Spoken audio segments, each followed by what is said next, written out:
Hello दोस्तों PNB bank ने अपने क्वार्टर 3 के रिजल्ट डिस्क्लोज कर दिए हैं। कंपनी की तरफ से कोई भी डिविडेंड या बोनस इशू नहीं हुआ।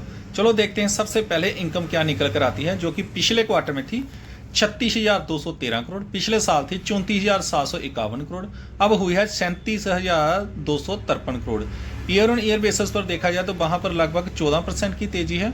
वहीं क्वार्टर वाइज देखा जाए तो वहां पर 3 से 4% की तेजी है। तो income year on year quarter on quarter basis पर दोनों में बढ़ी है।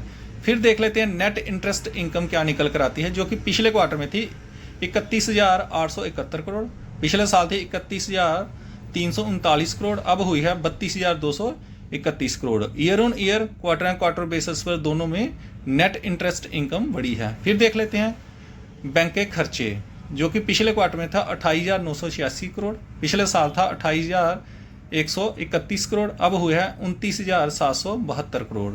तो इनकम बढ़ी है तो कंपनी के थोड़े से खर्चे भी बढ़े हैं। फिर देख लेते हैं बैंक ने प्रोविजन के रूप में कितने गवाए हैं, जो कि पिछले क्वार्टर में था 643 करोड़, पिछले साल कंपनी को उल्टे मिले थे 285 करोड़। तो इस बार प्रोविजन बढ़कर आया है 1,150 करोड़।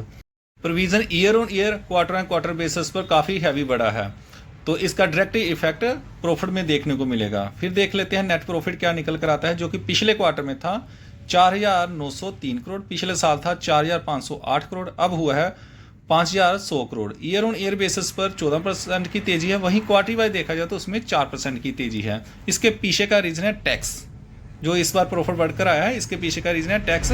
इस बार बैंक को टैक्स काफ़ी हद तक कम लगा है, उसकी वजह से प्रॉफिट में वृद्धि देखने को मिली है। तो जो मार्केट का एस्टीमेट था प्रॉफिट को लेकर वो था 4,700 करोड़ का, तो मार्केट के एस्टीमेट से कहीं बेहतर प्रॉफिट देखने को मिला है। फिर देख लेते हैं ईपीएस, जो कि पिछले क्वार्टर में था 4.27, पिछले साल था 3.1 में, अब हुआ है 4.44।